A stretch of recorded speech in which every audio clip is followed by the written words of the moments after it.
Hello everyone, and welcome to Scary Interesting. Although there are some among us that enjoy solitude more than others, humans are undoubtedly social animals.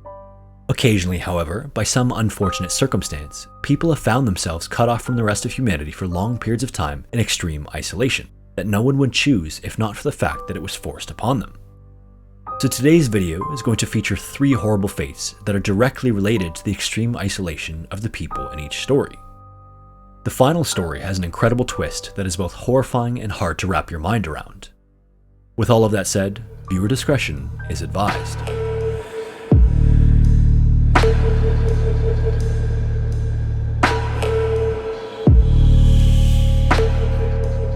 Following Uganda's independence from the United Kingdom in 1962, a man named Milton Obote was elected as president. Unfortunately, under his rule, the country experienced a decline in the standard of living, corruption, factional violence, and the persecution of various distinct ethnic groups.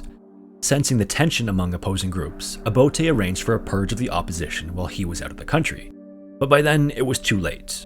Obote was overthrown in a military coup that put the infamous and brutal despot Idi Amin into power.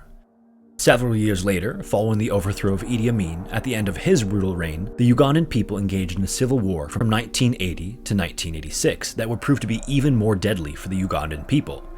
It's estimated that between 100,000 and 500,000 people were killed in the subsequent turmoil. Sometime during the 1980s, right in the middle of the conflict, John Sebunya was born in the small town of Kabongo.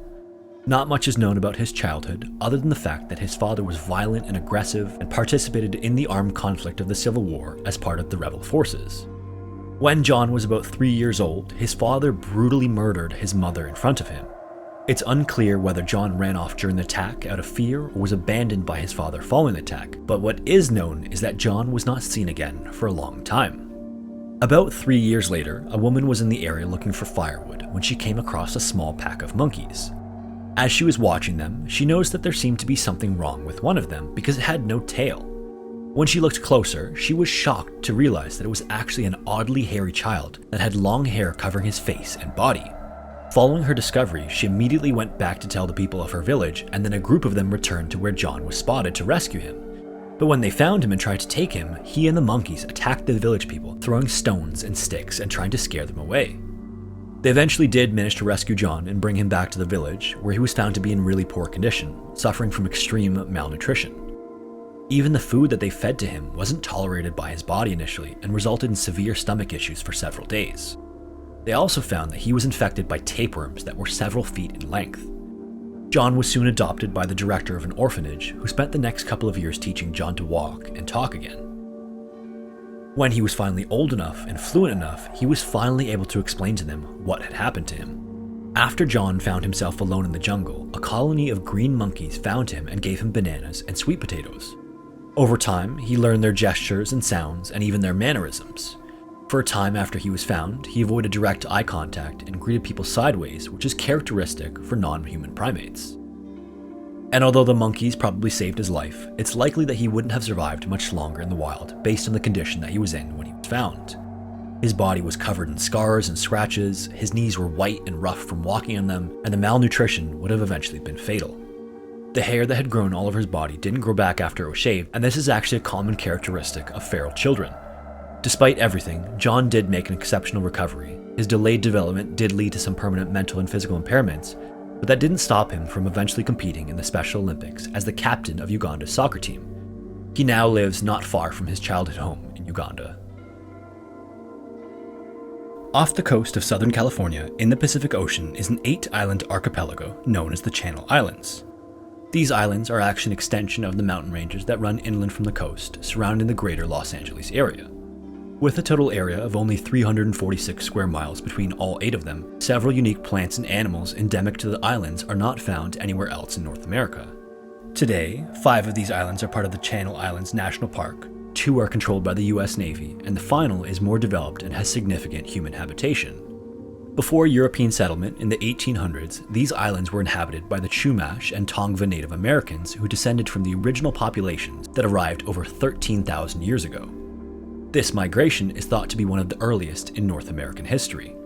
In the early 1800s, a girl was born on one of the Channel Islands known as San Nicolas and was part of the indigenous tribe known as the Nicolinos. At the time of her birth, each island was inhabited by a different native group with its own distinct language and culture, and all of the different groups engaged in trade by boat to acquire resources that they wouldn't otherwise have access to. San Nicolas in particular is a small barren island with few natural resources to sustain a population. At only 22 square miles, it doesn't have any trees, it has just 3 species of endemic land vertebrates, and not many other plants either. Despite that, at the time of the girl's birth, there was a population of around 300 Nicolinos living on the island. These people were sustained by the large population of birds and rich seal and otter populations that frequented the island. Sometime between the years of 1811 and 1812, native Alaskan and Russian otter hunters visited the island looking to profit off of the sea otters on the island. Conflict quickly arose between the hunters and the natives, and the Nicolinos were massacred by the hunters. The men were killed, the women were assaulted, and the sea otter population was decimated, and the tribe was reduced to just dozens of people in a few short years. By 1835, there were only around 20 Nicolinos left on the island. That year, Catholic missionaries arrived on the island and convinced the remaining natives to leave the island and migrate to the mainland. They promised them better living conditions, better food, and just generally better life than what they were living on the barren San Nicolas. The natives agreed to go, and so they were all brought onto the beach before boarding a ship. While they were preparing to leave, a storm was approaching in the distance, so everyone was hurried onto the ship. Somehow, that same woman who was just a child when her people were massacred was missing from the group. But before they could get out and search for her, the crew and captain pulled up the anchor to leave because they didn't want the storm to smash the boat into the rocks along the coast of the island, leaving the woman alone on the island indefinitely. Following their migration, no efforts were made to retrieve the woman for almost 20 years, until finally a Roman Catholic friar funded an expedition to retrieve her. Unfortunately, that expedition was not able to locate the woman either, and so she remained isolated on the island of San Nicolas. Years later, in 1853, the man initially paid to retrieve the woman communicated his efforts to a local trapper. The trapper was enthralled by the man's story and decided to make his own trips to the island to see if he could find the elusive woman. Finally, on his third attempt in the fall of 1853, one of his crewmen found human footprints on the beach. After following the footprints, they found seal blubber that had been left out to dry, and then shortly after that, they found a woman hiding near the hut that she had lived in alone for almost 20 years. The woman wore a skirt made of cormorant feathers, and the hut that she lived in was made of whale bones. Despite the woman and the trappers not understanding each other, the woman seemed quite happy to have company. The trappers spent the next couple of weeks on the island living with the woman, where she showed them her daily life. She helped them hunt seals and wild ducks, she sang to them, and sewed clothing as she had done in complete isolation for the last 18 years. When they were leaving, they managed to communicate with her enough to ask if she would join them back in Santa Barbara. Not only was the woman willing, she actually seemed excited to go back with them. When they arrived in port, she was ecstatic. She was fascinated by the horses, the food, and the clothing that she'd never seen before. She went on to live with the trapper for a few weeks, where he described her as roughly around the age of 50, but still strong and active, and almost continuously smiling. When the people of the city came to visit her, she was always happy to meet them and sang and danced them as seemed to be custom in her culture. The only problem was that no one could understand her. She was the last of her people that could be located, so the mystery of her circumstances could never be communicated. The locals contacted some of the migrants from other islands that lived in the area, but unfortunately, the dialect was too different, and so they weren't able to understand her either. Then, tragically, after only 7 weeks on the mainland, the woman died of dysentery that she had no immunity to fight. Before her death, she was baptized with the Spanish name Juana Maria. Unfortunately, her real name is not known, so Juana Maria is the name she is remembered by. Now, this is the version of events that's circulated for years, and there are many slight variations to the events that have been told. However, a paper published in 2016 tells a slightly different and potentially even more tragic version of the woman's story. Supposedly, the new evidence suggests that the woman was actually able to communicate with 3 or 4 of the migrants well enough to tell her story. Apparently, the woman stayed on the island because she stayed behind to care for her young son. The 2 of them lived on the island for years, living as her people had done, until one day, when the boy was out fishing, his boat capsized and he died in the water. He might have drowned, or he might have been killed in a shark attack, but unfortunately, those details are just not known. And so, as with her name, some of the pieces of her story are simply lost to time, along with the rest of her people and her culture. One day, a boy was born in a medium-sized city of around 50,000 people. The city he was born into was on the southern tip of a large island with gorgeous weather. The summers were warm but not humid, and although the winters got cool, they rarely dropped below freezing and got little to no snow. When the boy was 17, he traveled to another country to work for a trading company, and then when he was 18, he enlisted in his country's infantry. This was a great moment for him and his family because his country had a strong honor culture that emphasized duty and loyalty. While the boy was trained as an intelligence officer in the commando unit for his country, a massive war had broken out that his country was a part of. At 20 years old, the man was sent to another island nearby to help with the war effort. When he arrived at the island, his orders were to do everything he could to sabotage the enemy and hamper their attacks and defenses. If that meant destroying airstrips, he would destroy airstrips. If that meant destroying harbors, he would destroy harbors. The one thing that he wouldn't do is surrender under any circumstances. Both from a personal standpoint for the honor of his family, and from a military standpoint, he knew to take his own life before he ever thought of surrendering. Not only was surrender extremely dishonorable, the enemy they were fighting was completely evil. If you were caught, you'd be tortured, they'd trick you and lie to you, and even extract information about your family, and then your family would be tortured as well. Shortly after being deployed to the island, the man joined the rest of his countrymen stationed there. Unfortunately, the men he was with outranked him and gave him orders that prevented him from carrying out the missions as his command had intended. Shortly after that, the enemy invaded the island with a brutal attack, and all but the man and 3 of his countrymen had either died or surrendered. With all of their deaths, the man was now the highest-ranking officer and ordered the others into the hills of the island to regroup and find cover. For the next little while, the 4 of them lived in the mountains and carried out special operations sabotaging the enemy in any way they could. They attacked storehouses, they engaged in shootouts with the local forces, and just generally caused chaos wherever they went. About a year after they arrived on the island, one of the soldiers had just killed a cow for food and happened on a leaflet that seemed to say that their country had surrendered to the enemy forces. More specifically, the leaflet read, "War ended August 15th, come down from the mountains." The 4 soldiers studied the leaflet closely and concluded that it had to be an enemy trick. Not only were they dealing with a cunning and subversive enemy, their homeland definitely would not have surrendered under any circumstances.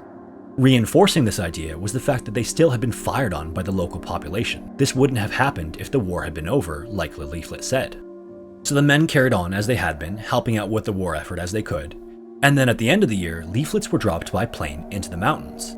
These leaflets had generals in their country's army compelling the remaining forces to come out of hiding, and even had a surrender order printed on them. This only further cemented the idea that this was an enemy trick in the soldiers' minds, so they ignored them entirely and continued their fight. 4 years later, after spending 5 years total running and hiding and living in the dense mountain forests of the island, one of the soldiers finally couldn't take it anymore. He left the other 3 and surrendered to the enemy forces. The others had no idea what horrible fate had befallen their countrymen, and not only that, he could have been divulging information about their whereabouts. This made the soldiers even more cautious and forced them further into the mountains on their mission. 3 years after that, the enemy even dropped letters and pictures of the men's families from planes, again urging them to surrender. But by this point in the war, the men distrusted anything and everything that they found. A year after the letters and pictures were dropped, the battles with the locals got increasingly tense. One of the soldiers was even shot and injured badly in a shootout, and it took him months to recover fully. Not long after that incident, that same soldier was shot and killed in another firefight with the local forces, bringing the remaining group to just 2 men. Just the man and 1 other soldier. Despite that, the soldiers continued running and fighting as they had been, unwavering in their resolve. And they would do this for another 18 years, living off the land and what they could steal from the local forces, until one day another one of the soldiers was killed. As the 2 of them burned down a rice field, they were fired on by the local forces, and 2 bullets killed the man's final remaining soldier, leaving him to continue fighting the war alone. The man continued fighting for another 2 years, alone in the forest and the mountains, until one day he was greeted by another one of his countrymen. The countryman seemed to be some sort of hippie type, and over the next little while, the 2 of them became friends. And eventually, the hippie asked the man why he wouldn't come down from the mountains. The man replied that he was waiting for a superior officer to come and give him his next orders. With that, the hippie man said okay, and then left the man to continue fighting his war. About a month later, the man received another visitor. Incredibly, it was the man's commanding officer, Major Yoshimi Taniguchi.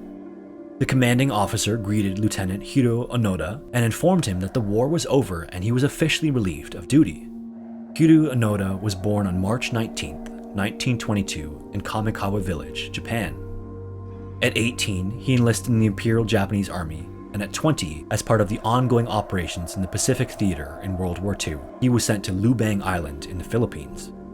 The year after that, in 1945, the Japanese surrendered to the Allied forces following the dropping of the atomic bombs. The leaflet the soldiers found was real. The leaflets dropped from the planes were real. The letters and pictures of their families were real. The enemies they were fighting were the peaceful local people of Lubang. In 1974, 30 years after Onoda was deployed, the hippie who had come to find him was a Japanese explorer and adventurer who had heard rumors of soldiers who continued to fight decades later. Onoda had voluntarily fought in World War II for the Japanese Imperial Army for 30 years, 29 years after the war officially ended. When he finally surrendered, he turned over his sword, a functioning rifle, 500 rounds of ammunition, several hand grenades, and a dagger given to him by his own mother 30 years earlier that he could have used to kill himself if he was captured. Incredibly, Onoda was not the last member of the Japanese Imperial Army to surrender. At the end of the same year that Onoda surrendered, another man was arrested in Indonesia who was another holdout who had been fighting for over 3 decades. There are at least 12 known cases of Japanese holdouts that surrendered or were relieved years after the official end of World War II. Each of them either doubted the reports that were sent out or were simply cut off from communication with the rest of the world. Contributing to their circumstances was the immensely powerful honor culture and military propaganda unique to the Japanese during that time period. In the years following, Onoda returned to Japan and wrote a book called No Surrender: My 30-Year War. He went on to live part-time in Brazil, where he took up cattle farming with his older brother, and he finally passed away in 2014 at the age of 91. If you made it this far, I just want to thank you for watching. My name is Sean, and welcome to Scary Interesting. This is part 7 of my collection of Horrible Fate series, so you may want to check out the other videos in the series. If you enjoyed this video, I appreciate it if you gave it a like, that helps it with the YouTube algorithm, and subscribe and turn on all notifications so you don't miss any of my weekly uploads. Once again, thank you so much for watching, and hopefully I will see you in the next one.